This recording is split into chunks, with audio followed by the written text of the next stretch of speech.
విద్యార్థులందరికీ ఇంకోసారి సుస్వాగతం. ఈరోజు ఎకాలజీ అండ్ ఎన్విరాన్మెంట్కి సంబంధించి ఈ మధ్య వార్తల్లో ఉన్న కొన్ని ముఖ్యమైన విషయాలను ఎక్స్ప్లెయిన్ చేస్తాను. మీ అందరికీ ఫుడ్ వర్సెస్ ఫ్యూయల్ డిబేట్ బాగా తెలిసిన విషయమే. అంటే ఫుడ్ గ్రెయిన్స్ని ఎథనాల్ లాంటి వాటిని ప్రొడ్యూస్ చేయడానికి డైవర్ట్ చేయటం వల్ల కొన్నిసార్లు ఫుడ్ క్రైసిస్ అంటే ఫుడ్ గ్రెయిన్స్కి క్రైసిస్ రావచ్చేమో అన్నటువంటి ఆందోళనలు, దీన్ని మనం ఫుడ్ వర్సెస్ ఫ్యూయల్ డిబేట్గా చాలాసార్లు చెప్పుకున్నాం. అలాంటిదే ఇంకొక వార్త ఈ మధ్య మనం చూసాం. అదేంటంటే ఫుడ్ వర్సెస్ కార్స్ డిబేట్.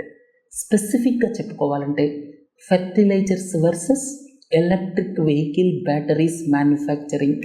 దీనికి సంబంధించి అసలు fertiliser DAP, di ammonium phosphate అంటే ఏమిటి, తర్వాత డై అమోనియం ఫాస్ఫేట్కి అలాగే ఎలక్ట్రిక్ వెహికల్ బ్యాటరీస్ మ్యానుఫ్యాక్చరింగ్కి ఉన్నటువంటి లింక్ ఏమిటి, అసలు ఈ ఫుడ్ వర్సెస్ కార్స్ కథా కమామిషు ఏమిటి చూద్దాం.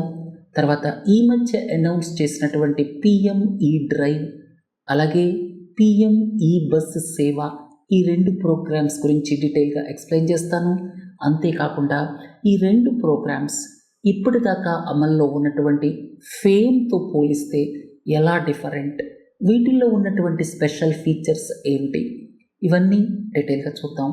మొదటిది ఫుడ్ వర్సెస్ కార్స్ డైలెమా. ఈ మధ్య ఒక వార్త వచ్చింది.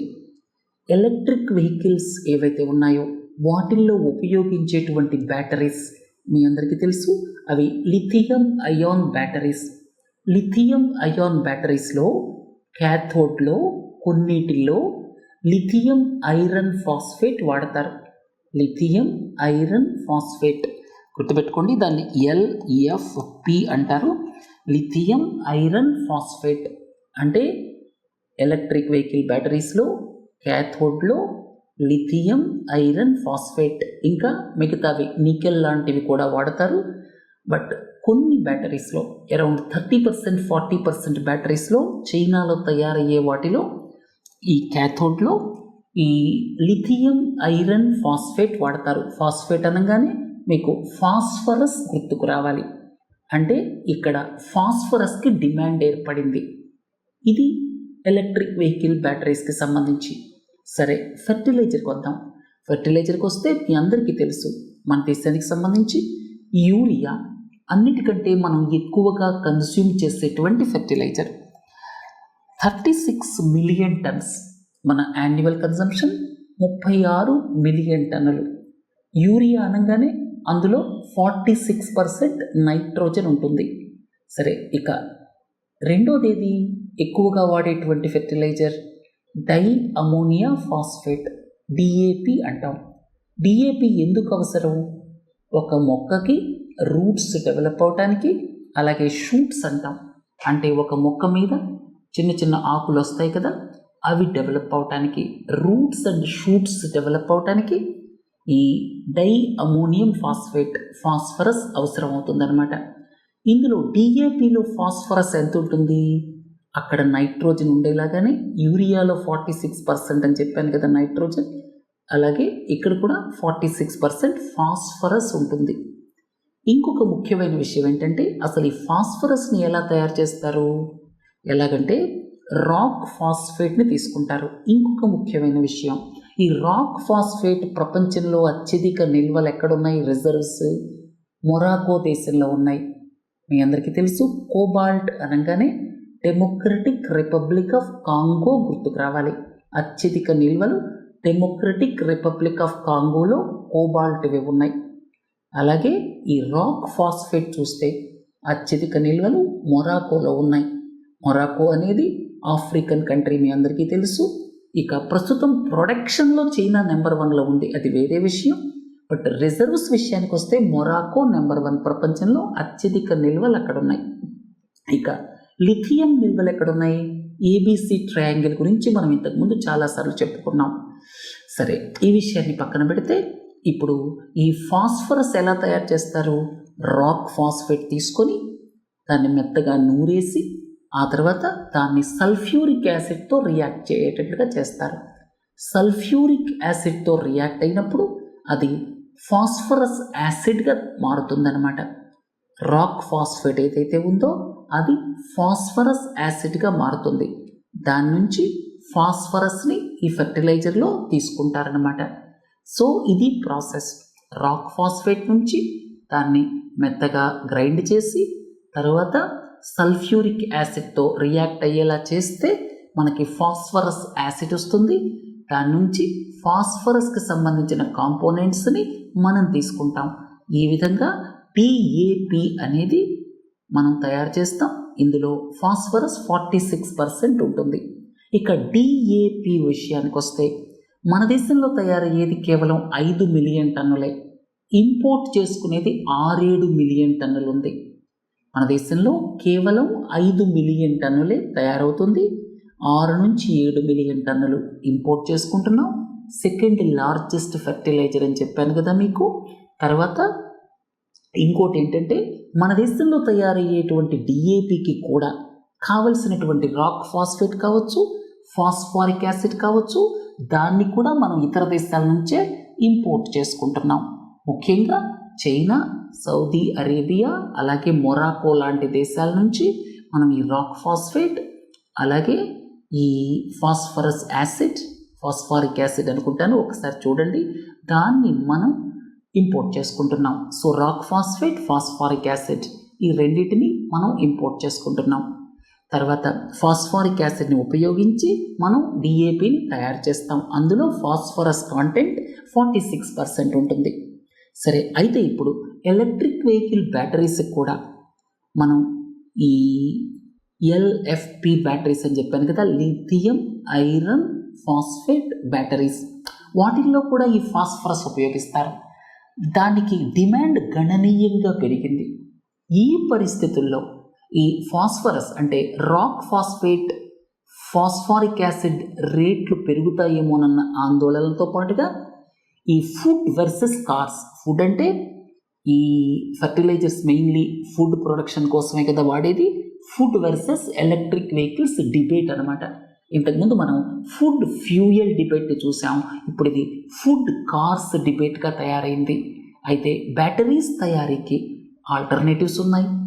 అలాగే ఫెర్టిలైజర్ యూసేజ్లో కూడా ఫాస్ఫరస్ వాడకాన్ని తగ్గించి మిగతా కాంపోనెంట్స్ని వాడటానికి కూడా అవకాశం ఉంది.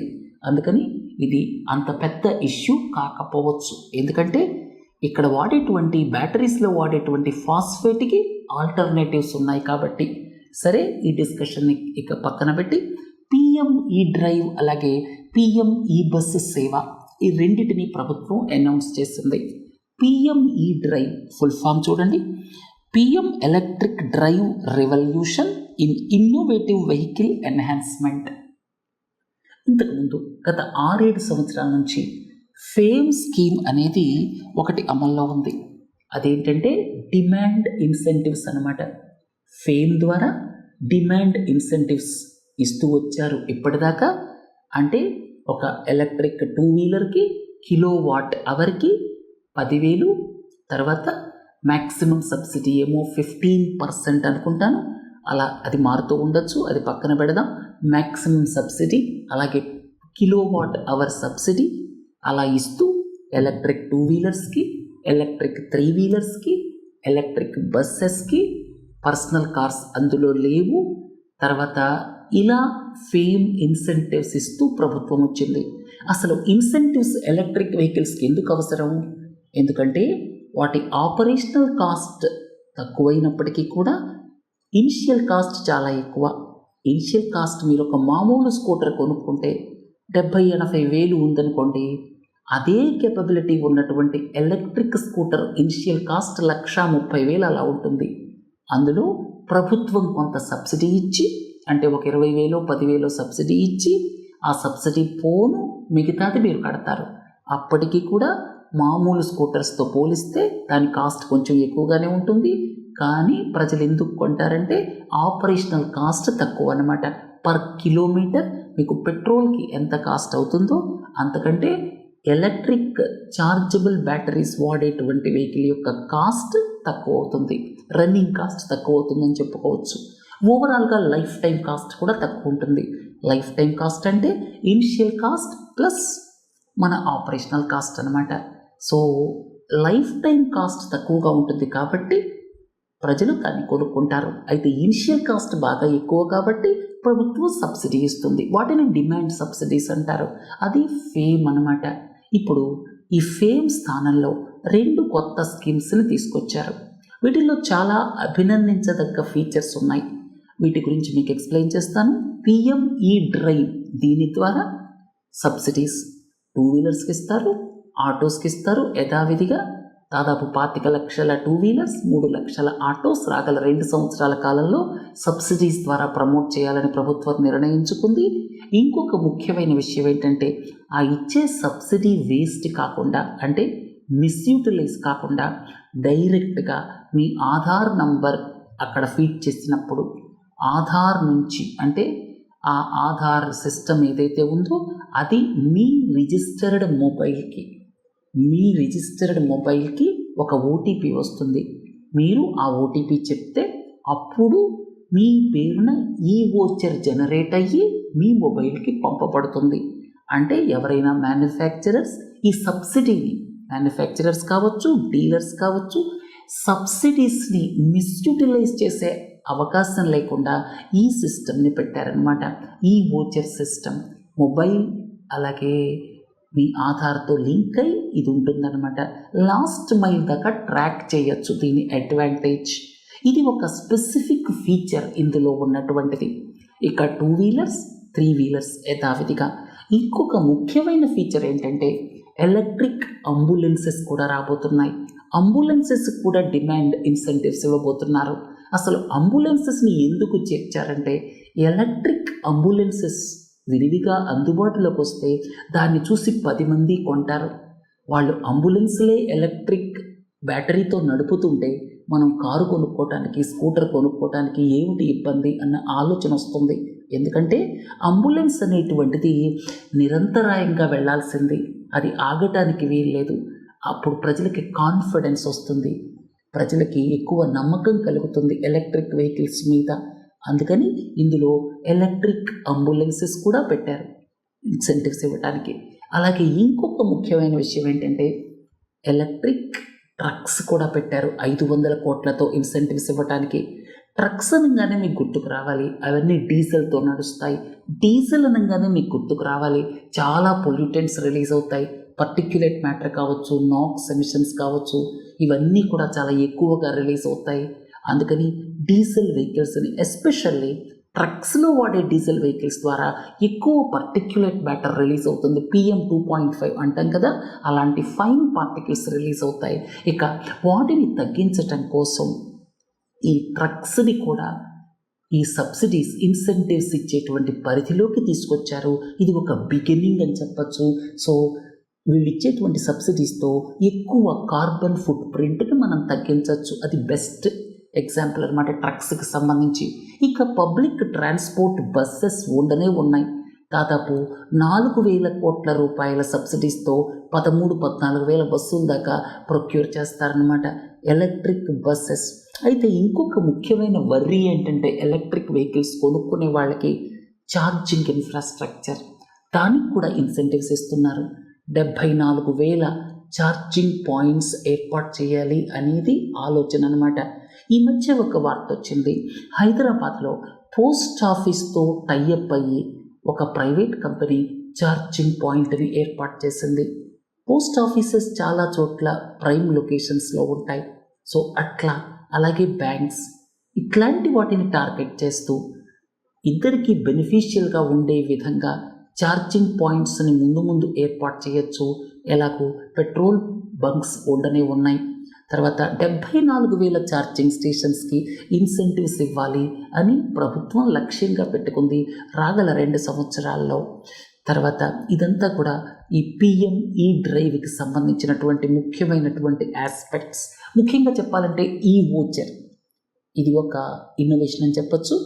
లాస్ట్ మైల్ దాకా ట్రాక్ చేయడానికి, మిస్యూటిలైజ్ అవ్వకుండా ఉండటానికి. ఇక రెండోది ట్రక్స్ని టార్గెట్ చేయటం, అలాగే మీకు ఈ అంబులెన్సెస్ని టార్గెట్ చేయటం, ఇవి కూడా కొంత ఇన్నోవేటివ్ అని చెప్పచ్చు. తర్వాత నెక్స్ట్ స్కీమ్ PME బస్సు సేవ. ఇదేంటంటే దాదాపు 38,000 బస్సులు అనుకుంటాను.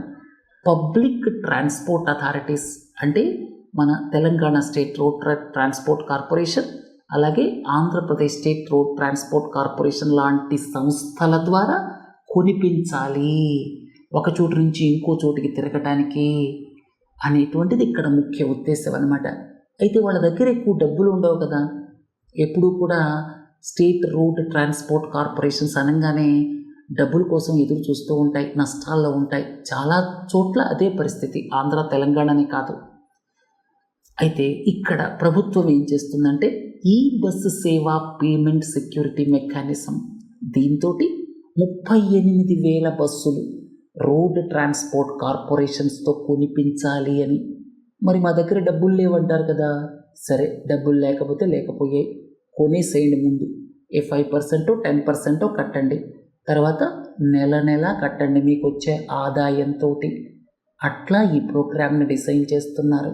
ఒకవేళ వాళ్ళు కట్టలేకపోయారనుకోండి, ఏ అశోక్ లేలాండ్ వాళ్ళు ఎలక్ట్రిక్ బస్సులు తయారు చేసి వీళ్ళకి ఇచ్చారు, వీళ్ళు కట్టలేకపోయారు. అప్పుడు పరిస్థితి ఏంటి? అప్పుడు అశోక్ లేలాండ్కి కేంద్ర ప్రభుత్వం పే చేస్తుంది. దాన్నే సెక్యూరిటీ మెకానిజం అన్నారు. అది కేంద్ర ప్రభుత్వం ఇస్తుంది. ఒకవేళ నెలల తరబడి కట్టలేకపోయారనుకోండి రాష్ట్రాలు, అప్పుడు కేంద్రం ఏం చేస్తుంది? వీళ్ళ పని సరిగా లేదు, వీళ్ళ తిక్క కుదరాలంటే ఆర్బీఐనే జోక్యం చేసుకోవాలని చెప్పి ఆర్బీఐకి మెసేజ్ ఇస్తుంది. అప్పుడు ఆర్బీఐ రాష్ట్ర ప్రభుత్వాలకు ఇచ్చేటువంటి డబ్బులు, ట్రాన్స్ఫర్ అయ్యే డబ్బులు ఏవైతే ఉంటాయో వాటిల్లో నుంచి డిడక్ట్ చేసి ఈ కంపెనీలకు పే చేస్తుందన్నమాట. ఇది చాలా ఇంట్రెస్టింగ్గా ఉంది, ఇన్నోవేటివ్గా ఉంది, అవసరం కూడా. రాష్ట్ర ప్రభుత్వాలు డిసిప్లిన్తో పనిచేయటం లేదు అనేటువంటిది అందరికీ తెలిసిన విషయమే. మీరు ఆఫ్ బడ్జెట్ బారోయింగ్స్ కావచ్చు, లేకపోతే బడ్జెటరీ డెఫిసిట్స్ కావచ్చు, డెట్స్ కావచ్చు, అలాగే రోడ్ ట్రాన్స్పోర్ట్ కార్పొరేషన్స్ కావచ్చు, ఇవన్నీ సరైన డిసిప్లిన్తో పనిచేయనప్పుడు ఇలాంటి క్యారెట్ అండ్ స్టిక్ పాలసీని వాడాల్సిన అవసరం ఎంతైనా ఉంది. ఏదేమైనా సరే రోడ్ ట్రాన్స్పోర్ట్ కార్పొరేషన్స్ ఏవైతే ఉన్నాయో వాటికి సంబంధించి ఈ బస్సెస్ని అన్వీల్ చేయటం ద్వారా రాబోయే కాలంలో కార్బన్ ఫుట్ ప్రింట్ని గణనీయంగా తగ్గించవచ్చు. అలాగే రాష్ట్ర ప్రభుత్వాలు ఎలక్ట్రిక్ బస్సెస్ని ఎంబ్రేస్ చేసే విధంగా పాలసీ ఇకోసిస్టమ్ని డెవలప్ చేయొచ్చు అన్న ఆలోచనతోటి ప్రభుత్వం ఈ స్టెప్స్ తీసుకుంది అని చెప్పచ్చు. రేపు ఎకానమీకి సంబంధించి. నమస్తే.